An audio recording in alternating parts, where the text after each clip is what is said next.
দেশ বিদেশের ব্যবসা বাণিজ্য আর অর্থনীতি সব খবর নিয়ে আমন্ত্রণ জানাচ্ছি মেট্রো সেম বিজনেস রিপোর্টে। অর্থ বছরের প্রথম 4 মাসে রাজস্ব আয়ে 20,000 কোটি টাকার ঘাটতি, অটোমেশনে বিদেশি নির্ভরতা কমাতে চায় এনবিআর।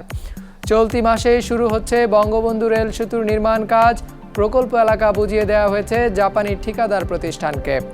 আমিনবাজারে নির্মিত হবে দেশের প্রথম বর্জ্য বিদ্যুৎ কেন্দ্র, 15,325 কোটি টাকার ক্রয় প্রস্তাব অনুমোদন।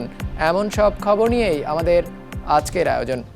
অর্থ বছরের প্রথম 4 মাসে রাজস্ব আদায়ে 20,000 কোটি টাকার ঘাটতি দেখা দিয়েছে। করোনার কারণেই আয় কম হয়েছে, যা সামনের দিনে পুষিয়ে নেওয়ার কথা জানিয়েছেন এনবিআর চেয়ারম্যান। বৃহস্পতিবার রাজস্ব ভবনে এক সংবাদ সম্মেলনে এসব কথা বলেন তিনি। জানান, বিদেশি প্রতিষ্ঠানের উপর অধিক নির্ভরশীলতার কারণেই রাজস্ব কার্যক্রমের অটোমেশনের সুফল মিলছে না। হিরজুন মিরার রিপোর্ট। চলতি অর্থ বছরে বাজেটে 3,30,000 কোটি টাকা রাজস্ব আদায়ের লক্ষ্যমাত্রা দেওয়া হয়েছিল এনবিআরকে। এর মধ্যে জুলাই থেকে অক্টোবর পর্যন্ত আয়ের পরিকল্পনা ছিল 87,000 কোটি টাকা, যদিও আদায় করা গেছে 66,555 কোটি টাকা। লক্ষ্যমাত্রার থেকে বড় ঘাটতি থাকলেও এই আয় আগের বছরের একই সময়ের চেয়ে 1/3 মতো বেশি। 3,30,000 কোটি টাকা যে লক্ষ্যমাত্রা, সেই লক্ষ্যমাত্রা হিসাবে আমাদের অক্টোবর পর্যন্ত লক্ষ্যমাত্রা ধার্য করা ছিল 87,000 কোটি টাকা। সেই 87,000 কোটি টাকার সাথে যদি কম্পেয়ার করি আমার 66,550 কোটি টাকা, তাহলে আমরা পিছিয়ে আছি, গত বছরের লক্ষ্যমাত্রার চেয়ে পিছিয়ে আছি। তবে এই করোনাজনিত পরিস্থিতিতে ইকোনমির যে অবস্থা, সেই হিসেবে গত বছরে এই সময়ের চেয়ে যে এগিয়ে আছি 1.14%। আদায় আর করের আওতা বাড়াতে দেশজুড়ে জরিপ কার্যক্রম আরও জোরদার করার কথা জানিয়েছে এনবিআর। ব্যাংক, সিটি কর্পোরেশন সহ বিভিন্ন সরকারি সংস্থা নিয়েও করদাতা খোঁজা হচ্ছে। করোনার কারণে বড় করে মেলা করা না গেলেও রিটার্ন দাখিল সহ আয়কর সংক্রান্ত সব সেবা দেওয়া হচ্ছে কর অঞ্চলগুলোতে, যা চলবে আগামী 30শে নভেম্বর পর্যন্ত। নির্দিষ্ট কোনো একজনের বিরুদ্ধে আমার কাছে অভিযোগ আছে, তার জন্য যা ব্যাংকে হাজির হতে পারি, কিন্তু ঢালাভাবে যখন যায় তখন ব্যাংকও বলে যে আমাদেরও তো কিছু কাস্টমার্সই আছে, আপনি কেন চান এই তথ্য, কী জন্য চান। সেই জন্য যদি একটা আন্ডারস্ট্যান্ডিংয়ের এমইউর মাধ্যমে আসি, তখন আমাদের যদি ডাটা ইন্টারাকশনের সুযোগটা আরও বেশি তৈরি করি, তখন এটা বেশি ইফেক্টিভ বা ইজি ওয়েতে আনা যাবে। কোভিডের জন্য রিটার্ন জমা দিতে না পারা অমুক তমুক, এটা একেবারে ঢালাও বা কমন ইস্যুজ নয়। কিছু ক্ষেত্রে যদি এরকম অবস্থা তৈরি হয়, তাই একটি ইনকাম ট্যাক্স অর্ডিন্যান্সেই প্রভিশন আছে যে টাইম প্রেয়ার দেওয়া যায় কমিশনারের কাছে। সো টাইম প্রেয়ার দিয়ে টাইম বাড়িয়ে নেওয়া যায়, সেই সুযোগটা করদাতারা গ্রহণ করবেন। ঢালাওভাবে আমরা আগে যেমন সেপ্টেম্বর থাকতো, আরেক মাস বাড়াই দিলাম, এটা যেমন করা হতো, এবার সেটা করা হবে না, বা এবার আইনে সেটা করার প্রভিশন নাই। চলতি অর্থ বছর থেকে আয়কর রিটার্ন দাখিলের এই কার্যক্রম অনলাইনে চালু করার ঘোষণা দিয়েছিল এনবিআর, কিন্তু করা যায়নি। অনলাইন রিটার্ন দাখিল নয়, শুল্ক মূসক সহ রাজস্বী সব খাতের অটোমেশনেই ধীরগতির। সিস্টেমের কিছু ত্রুটি এখনও রয়ে গেছে, যে জন্য অনলাইন রিটার্ন সাবমিশন 100% করা যাচ্ছে না। তবে আমরা এই সিস্টেমের ত্রুটিটা কাটিয়ে ওঠার জন্য আমরা সিস্টেমকে আপগ্রেডেশনের চেষ্টা করতেছি। আমরা খুব জোরালোভাবে কাজ করতেছি অনলাইন রিটার্ন সাবমিশনের বিষয়ে, যাতে আগামী বছর সকল করদাতা যাতে অনলাইন রিটার্ন দিতে পারে। সেই সঙ্গে জনবল সংকটও রাজস্ব আদায়ের পথে বড় বাধা বলে মনে করেন এনবিআর চেয়ারম্যান, যা কাটাতে বেশ কিছু উদ্যোগের কথাও জানানো হয় অনুষ্ঠানে। হিরজুন মিরা, বিজনেস রিপোর্ট, মাছরাঙা টেলিভিশন। যমুনা নদীর উপর শিগগিরই শুরু হচ্ছে বঙ্গবন্ধু রেল সেতুর নির্মাণ কাজ। ডুয়েল গেজ সেতুটিতে সব ধরনের ট্রেন চলতে পারবে। আগামী 29 নভেম্বর ভার্চুয়াল পদ্ধতিতে সেতুর ভিত্তিপ্রস্তর উদ্বোধন করবেন প্রধানমন্ত্রী শেখ হাসিনা। ইতিমধ্যে ঠিকাদার প্রতিষ্ঠানকে বুঝিয়ে দেওয়া হয়েছে প্রকল্প এলাকা। বৃহস্পতিবার রেল ভবনে এক সংবাদ সম্মেলনে এসব কথা জানানো হয়। জাহিদ সেলিমের রিপোর্ট। প্রতিদিন 22টি ট্রেন চলাচলের কথা থাকলেও বর্তমানে বঙ্গবন্ধু সেতুতে থাকা রেল লাইনটি দিয়ে চলাচল করছে 38টি ট্রেন। এতে সেতু যেমন ঝুঁকিপূর্ণ হয়ে উঠছে, তেমনি কমছে ট্রেনের গতি, যা থেকে উত্তরণে বঙ্গবন্ধু সেতুর 300 মিটার উত্তরে একটি পৃথক রেল সেতু নির্মাণের উদ্যোগ নেয় সরকার 2016 সালে। কথা ছিল 2023 সালের ডিসেম্বরে এর নির্মাণ কাজ শেষ হবে, যদিও এখন পর্যন্ত তা শুরুই করা যায়নি। তবে রেল বিভাগ বলছে শীঘ্রই শুরু হবে 4.8 কিলোমিটার দীর্ঘ এই সেতুর কাজ। সাথে 2 প্রান্তে নির্মাণ করা হবে 30 কিলোমিটার রেল লাইন। এই প্রকল্পটি বাস্তবায়ন হলে আমরা উত্তর পশ্চিমাঞ্চলের সঙ্গে আমাদের রেল ব্যবস্থার একটা আমূল পরিবর্তন হবে। আমাদের আর্থসামাজিক এবং দেশের যে অর্থনীতি, আমরা আশা করছি 2 থেকে 3 আপনার পার্সেন্ট আমাদের জিডিপিতে আমাদের যোগ হবে, এবং পদ্মা এবং যমুনা যদি হয় আমরা আশা করছি 3 থেকে 4 আমাদের জিডিপিতে আমাদের এটা যোগ হবে আমাদের অর্থনৈতিকভাবে। কাজে যেই এটা unlimited, we can not assess it. Rail সেতুটি নির্মাণে সব মিলে খরচ হবে 16,781 কোটি টাকা, যার 72% বা 12,149 কোটি টাকাই দেবে জাপানের রাষ্ট্রায়ত্ত দাতা সংস্থা জাইকা ঋণ হিসেবে। বাকি যোগান দেবে সরকার। সংশোধিত সময়সীমা অনুযায়ী 2024 সালের আগস্ট নাগাদ সেতুর নির্মাণ কাজ শেষ হবে। 2টি পৃথক প্যাকেজে এটি নির্মাণ করবে জাপানের 2টি ঠিকাদারি প্রতিষ্ঠান, যাদেরকে এরই মধ্যে অগ্রিমের অর্থও পরিশোধ করা হয়েছে। প্রকল্প এলাকায় নির্মাণ শুরু হয়েছে কনস্ট্রাকশন ইয়ার্ড, প্রকৌশলী আর শ্রমিকদের আবাসন। নজর দেয়া হচ্ছে পরিবেশগত ঝুঁকির বিষয়টিও।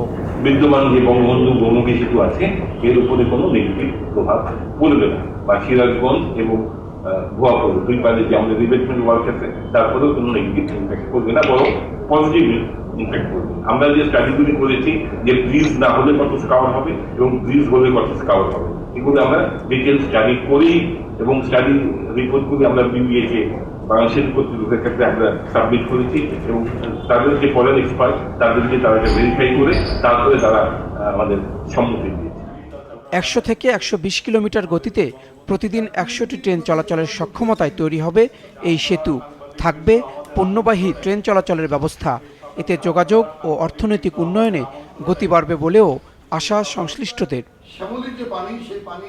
জাহেদ সেলিম, বিজনেস রিপোর্ট, মাছরাঙা টেলিভিশন।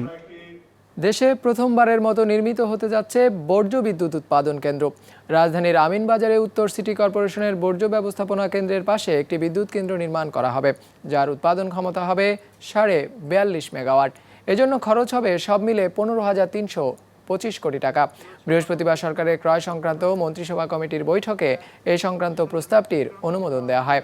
জানানো হয়, বাংলাদেশ বিদ্যুৎ উন্নয়ন বোর্ড প্রকল্পটি বাস্তবায়ন করবে আর নির্মাণ করবে চায়না মেশিনারি ইঞ্জিনিয়ারিং কর্পোরেশন। প্রতিষ্ঠানটির সঙ্গে 25 বছর মেয়াদী চুক্তি করবে পিডিবি। এটা মিক্সড বর্জ্য সাপ্লাই দিবে এবং ইনসিনারেশন পদ্ধতিতে আপনার বর্জ্য এটা পোড়ানোর একটা প্ল্যান্ট, এবং সেখান থেকে আমরা উপজাত হিসাবে ইলেকট্রিসিটি পাবো আর কি।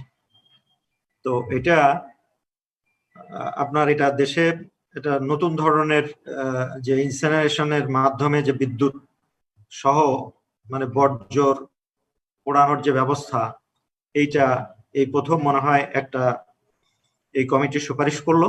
ব্যবসায়ী প্রতিষ্ঠানের নিরীক্ষা প্রতিবেদনের সত্যতা নিশ্চিতে আগামী মাস থেকে কার্যকর হচ্ছে ডকুমেন্ট ভেরিফিকেশন সিস্টেম বা ডিভিএস, যেখানে কর্পোরেট প্রতিষ্ঠানগুলোর আর্থিক বিবরণী সহ অন্যান্য তথ্য সংরক্ষিত থাকবে।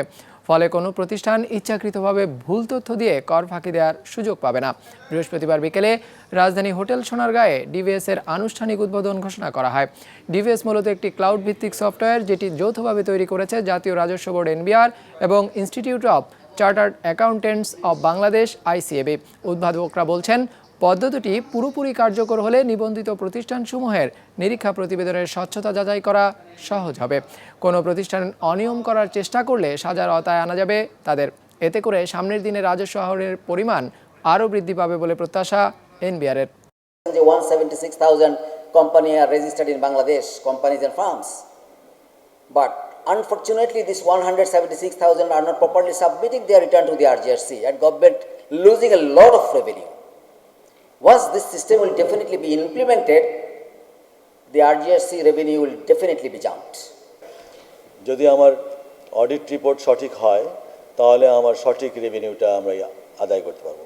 সঠিক রেভিনিউ যদি আমি আদায় করতে পারি তাহলে যারা বিজনেস এন্টিটি আছেন বা যারা কর্পোরেট বডি আছেন তাদের জন্য একটি সুখবর আছে। সঠিক রেভিনিউ আদায় করতে পারলে আমাদের রেভিনিউয়ের আকার বৃদ্ধি পেলে আমরা হয়তো ভবিষ্যতে চিন্তা করতে পারবো কর্পোরেট ট্যাক্স কমিয়ে আনতে। আতা বা শরীফা ফল চাষে সফল হয়েছেন মেহেরপুরের অনেকে। কম খরচে ভালো লাভ হওয়ায় ফলটি চাষে আগ্রহ বাড়ছে। এ নিয়ে প্রশিক্ষণ ও সহায়তার আশ্বাস দিয়েছে স্থানীয় কৃষি বিভাগ। মেহেরপুর থেকে বেনিয়ামিন মুক্তোর তথ্য ছবিতে ডেস্ক রিপোর্ট। সবুজ পাতার ফাঁকে উকি দিচ্ছে আতা বা শরীফা ফল। এ ফলটির বাণিজ্যিক বাগান করেছেন মেহেরপুরের গাংনী উপজেলার চ্যাঙ্গারা গ্রামের বাহাউদ্দিন। ৩ বছর আগে ৪ বিঘা জমিতে চারা লাগানোর পর দ্বিতীয় বছর থেকেই ফল পাচ্ছেন তিনি। নেওয়া বাগানের দ্বিতীয় বছর থেকেই প্রোডাকশন শুরু হয়েছে এবং এবছরে প্রচুর ফলন হয়েছে এবং এর প্রচুর চাহিদা বাগান থেকেই কিনে নিয়ে যাচ্ছে। যদি কৃষি বিভাগ থেকে আমাকে সহযোগিতা করে সেক্ষেত্রে আমি আরও বাড়াতে পারবো। ফলটি চাষে খরচ কম, রোগবালাইও নেই বললেই চলে। স্বল্প পরিচর্যাতে ফলন হয়। বাজারে চাহিদা থাকায় বাগান থেকেই বিক্রি হয়ে যায় শরীফা। বাগানে এসেছি মেয়া ফল কিনতে, এই ফলটা বাজারে নিয়ে যাই, এই ফলটা ব্যাপক চাহিদা বাজারে, এই ফলের কোনো অবজেকশন নেই। তোমার বাগানে যখন ঝড়মড় আকাশা মাকাশা হয়, ঝড়মারা বৃষ্টি দিই, বাগান চষা হয়, ও বহু জায়গাতে অর্ডার আসাতে এই করোনার কারণে আমরা দিতে পারিনি বাইরে।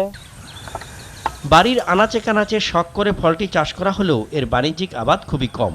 তবে শরীফার বাণিজ্যিক চাষে সব সহযোগিতার আশ্বাস দিয়েছেন স্থানীয় কৃষি কর্মকর্তারা। এই আতা বা শরীফা চাষটা অত্যন্ত লাভজনক এবং এখানে খরচও কম। তুলনামূলকভাবে অন্যান্য ফসলের তুলনায় এখানে রোগ এবং পোকামাকড় আক্রমণ কম। প্রকল্পের মাধ্যমে এই শরীফা ফলের বাগান সম্প্রসারণের জন্যও আমাদের কৃষি বিভাগ থেকে বিভিন্ন রকম সহযোগিতা পরামর্শ অব্যাহত থাকবে। শরীফা বা আতা ফল খুবই সুস্বাদু ও পুষ্টি সমৃদ্ধ একটি ফল। পুষ্টিবিদদের মতে প্রতি ১০০ গ্রামে ১.৮ গ্রাম আমিষ, বিভিন্ন খনিজ লবণ, ভিটামিন বি, সি, ক্যালসিয়াম, লৌহ ও খাদ্যশক্তি রয়েছে শরীফায়। সজীব Sadiq, business report, Maasranga television.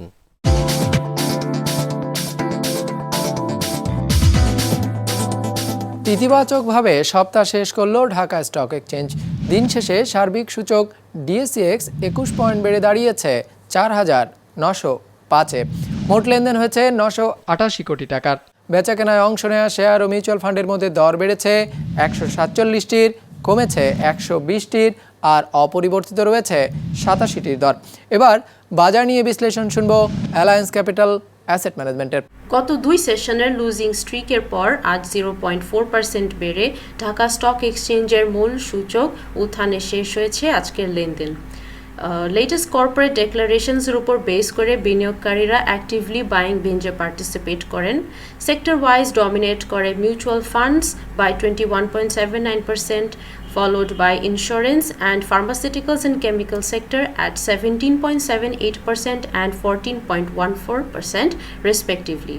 Investment Corporation of Bangladesh, Bangladesh Submarine Cable, Beximco Pharma, Bragg Bank এবং স্কয়ার ফার্মা আজকের মূল সূচকের উত্থানে কন্ট্রিবিউট করে। সিঙ্গলস ডেতে এবারও পণ্য বিক্রির রেকর্ড করল চীনা অনলাইন জায়ান্ট আলিবাবা। এবার $৭৪ বিলিয়ন বেশি পণ্য বিক্রি করেছে প্রতিষ্ঠানটি মাত্র ২৪ ঘন্টায়, যা আগের বছরের একই সময়ের চেয়ে ২৬ ভাগ বেশি। ডেস্ক রিপোর্টে বিস্তারিত।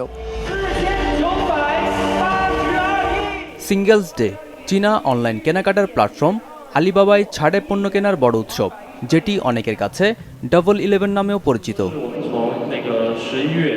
এদিন কম দামে পণ্য কিনতে চীনাদের পাশাপাশি অপেক্ষায় থাকেন সারা বিশ্বের বিপুল মানুষ। আর এই কেনাকাটার কর্মযজ্ঞকে ফুটিয়ে তুলতে আলিবাবার ক্যাম্পাসে বসানো হয়েছিল জায়ান্ট স্ক্রিন, যেটি প্রতি মুহূর্তের বিক্রির হিসেব তুলে ধরে। করোনার পর এটি প্রথম সিঙ্গেল ডে উৎসব। মহামারী পরবর্তী ভোক্তা ব্যয় বাড়ার সুফল আমরা পেয়েছি। আমরা ব্যবসায়ীদের জন্য একটি মঞ্চ তৈরি করতে চাই, বিশেষ করে ক্ষুদ্র এবং মাঝারি ব্যবসায়ীদের জন্য এবং নতুন আগত ব্র্যান্ড এবং শিল্পের জন্য। একই সাথে এই বছর সিঙ্গেল ডেতে আগের যে কোনো বারের চেয়ে বেশি বিক্রেতা অংশগ্রহণ করছে। করোনার মাঝে ডাবল 11 কতটা ভালো করবে তা নিয়ে সন্দেহ থাকলেও এবছর নতুন করে আরও ২০ লাখ পণ্য বিক্রির তালিকায় যোগ করেছে আলিবাবা। তাই গেল বছরের চেয়ে দ্বিগুণ পণ্য ছিল প্রতিষ্ঠানটির হাতে, আর এর ফলও পেয়েছে অনলাইনটি। হিসেব অনুযায়ী ২৪ ঘন্টায় অনলাইনটিতে বিক্রি হয়েছে $৭৪ বিলিয়ন বেশি পণ্য, যা গেল বছরের চেয়ে ২৬ ভাগ বেশি।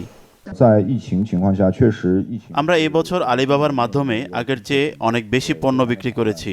এই অধিক বিক্রির চাপ সামলাতে জনবল এবং সরঞ্জাম বৃদ্ধির ব্যাপারে তাদের সাথে অনেকবার আলোচনা করেছি। ১ দশকের বেশি সময় ধরে চলা উৎসবটি বেশ কয়েক বছর আগেই যুক্তরাষ্ট্রের সবচেয়ে বড় কেনাকাটার দিন ব্ল্যাক ফ্রাইডে এবং সাইবার মানডেকেও পেছনে ফেলে দিয়েছে। আলিবাবার বিক্রিতে সুবাতাস বইলেও কোম্পানিটির প্রতিষ্ঠাতা জ্যাক মা পড়েছে চীন সরকারের রোষানলে বৃহৎ অনলাইন কোম্পানিগুলোর একচেটিয়া ব্যবসার উপর নিয়ন্ত্রণে দেশটির সরকারের নেওয়া পদক্ষেপের 1 নম্বর টার্গেট এখন আলিবাবা, যার অংশ হিসেবে হংকং ও সাংহাই স্টক এক্সচেঞ্জে আইপিও আটকে দিয়েছে দেশটি। সব মিলিয়ে গেল কয়েকদিনে আলিবাবার বাজার মূল্য কমে গেছে $76 বিলিয়ন মতো। মুস্তফা তাহান, বিজনেস রিপোর্ট, মাছরাঙ্গা টেলিভিশন। দর্শক, আমাদের যে কোনো পর্ব নিজেদের সুবিধাজনক সময়ে দেখতে সাবস্ক্রাইব করুন বিজনেস রিপোর্টের অফিসিয়াল ইউটিউব চ্যানেল। ফেসবুক পেজে লাইক দিয়ে আপডেট থাকুন ব্যবসা বাণিজ্যের আলোচিত সব ঘটনা সম্পর্কে। আর আপনাদের মতামত জানান ইনবক্সে। আজ এটুকুই, বিদায় নিচ্ছি, ভালো থাকবেন।